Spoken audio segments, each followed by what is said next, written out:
BJP ಮತ್ತು JDS ಮೈತ್ರಿಗೆ ಅಪಸ್ವರ ಕೇಳಿ ಬರ್ತಾ ಇದೆ. ಮುಂದಿನ ಸಿಎಂ ಕುಮಾರಸ್ವಾಮಿ ಅನ್ನೋ ಘೋಷಣೆಗೆ ಬಿಜೆಪಿ ವಿರೋಧ ವ್ಯಕ್ತಪಡಿಸ್ತಾ ಇದೆ. ಇದರ ನಡುವೆ ಕೇಂದ್ರ ಸಚಿವ ಎಚ್.ಡಿ. ಕುಮಾರಸ್ವಾಮಿ ಅಮಿತ್ ಶಾ ಭೇಟಿಯಾಗಿರೋದು ಸಂಚಲನಕ್ಕೆ ಕಾರಣವಾಗಿದೆ. ದಳಪತಿ ಅಮಿತ್ ಶಾ ಜೊತೆ ಮಾತನಾಡಿದ್ದಾದ್ರೂ ಏನು, ಬನ್ನಿ ನೋಡೋಣ. ಕಮಲ ದಳದಲ್ಲಿ 2028ಕ್ಕೆ ಸಿಎಂ ಯಾರೆಂಬ ಚರ್ಚೆ. ಬಿಜೆಪಿ ಜೆಡಿಎಸ್ ಮೈತ್ರಿಗೆ ಹೆಚ್ಚಾಯಿತು ಅಪಸ್ವರ. ದೆಹಲಿಯಲ್ಲಿ ದಾಳ ಉರುಳಿಸಿದ್ದೇನು ದಳಪತಿ. ರಾಜ್ಯದಲ್ಲಿ 2028ರ ವಿಧಾನಸಭೆ ಚುನಾವಣೆಯ ತಯಾರಿ ಈಗಿನಿಂದಲೇ ಆರಂಭವಾಗಿದೆ. ಎಲೆಕ್ಷನ್ ಗೆಲ್ಲಲು ತಂತ್ರ ರೂಪಿಸೋ ವೇಳೆಯೇ ಬಿಜೆಪಿ ಮತ್ತು ಜೆಡಿಎಸ್ನಲ್ಲಿ ಅಸಮಾಧಾನ ಹೆಚ್ಚಾಗ್ತಿದೆ. 2028ಕ್ಕೆ ಕುಮಾರಸ್ವಾಮಿ ಸಿಎಂ ಎಂಬ ಘೋಷಣೆಗಳನ್ನ ಕೂಗ್ತಿರೋದಕ್ಕೆ ಬಿಜೆಪಿ ವಿರೋಧ ವ್ಯಕ್ತಪಡಿಸಿದೆ. ಜೊತೆಗೆ ಟಿಕೆಟ್ ಹಂಚಿಕೆಯ ವಿಚಾರಕ್ಕೆ ಈಗಾಗಲೇ ಎರಡೂ ಪಕ್ಷದ ನಾಯಕರ ನಡುವೆ ಗೊಂದಲ ಉಂಟಾಗ್ತಾ ಇದೆ.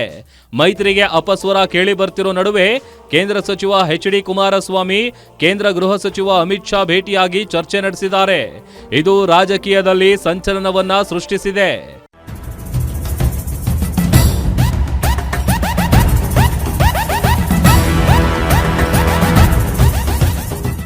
ದೆಹಲಿಯಲ್ಲಿ ಅಮಿತ್ ಶಾ ಜೊತೆಗೆ ರಾಜಕೀಯ ಚರ್ಚೆ ನಡೆಸಿರೋ ಕುಮಾರಸ್ವಾಮಿ ಸದ್ಯ ನಡೆಯುತ್ತಿರುವ ಉಪಚುನಾವಣೆಯಲ್ಲಿ ಬಿಜೆಪಿಗೆ ಜೆಡಿಎಸ್ ಬೆಂಬಲ ನೀಡಿದೆ. ಅಲ್ಲದೆ ಕ್ಷೇತ್ರದಲ್ಲಿನ ಮುಖಂಡರಿಗೆ ಮೈತ್ರಿ ಅಭ್ಯರ್ಥಿ ಪರ ಪ್ರಚಾರ ನಡೆಸುವಂತೆ ಸೂಚನೆ ನೀಡಿರೋ ಬಗ್ಗೆ ಮಾಹಿತಿ ಹಂಚಿಕೊಂಡಿದ್ದಾರೆ.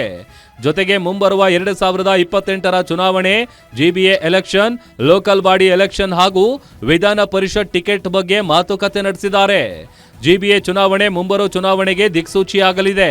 ಹೀಗಾಗಿ ಮೈತ್ರಿ ವಿಚಾರದಲ್ಲಿ ನಮ್ಮದು ಯಾವುದೇ ಅಭ್ಯಂತರ ಇಲ್ಲ ಎಂದು ಅಮಿತ್ ಶಾಗೆ ಎಚ್ಡಿಕೆ ಮನವರಿಕೆ ಮಾಡಿದ್ದಾರೆ ಎನ್ನಲಾಗಿದೆ.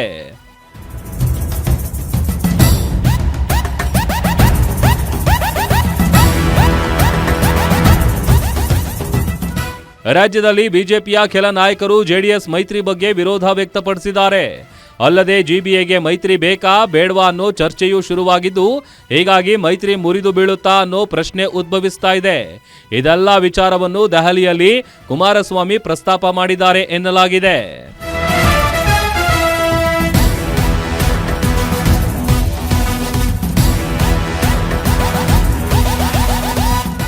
ಒಟ್ಟಾರೆ ದಿನೇ ದಿನೇ ಮೈತ್ರಿಯಲ್ಲಿ ಅಪಸ್ವರ ಕೇಳಿ ಬರ್ತಿದೆ.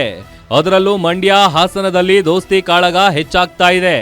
ಮುಂದೆ ಇದು ಯಾವ ಹಂತಕ್ಕೆ ಹೋಗುತ್ತೆ ಅನ್ನೋದನ್ನ ಕಾದು ನೋಡಬೇಕಿದೆ. Durgesh Nayak, political bureau, guarantee news, Bengaluru.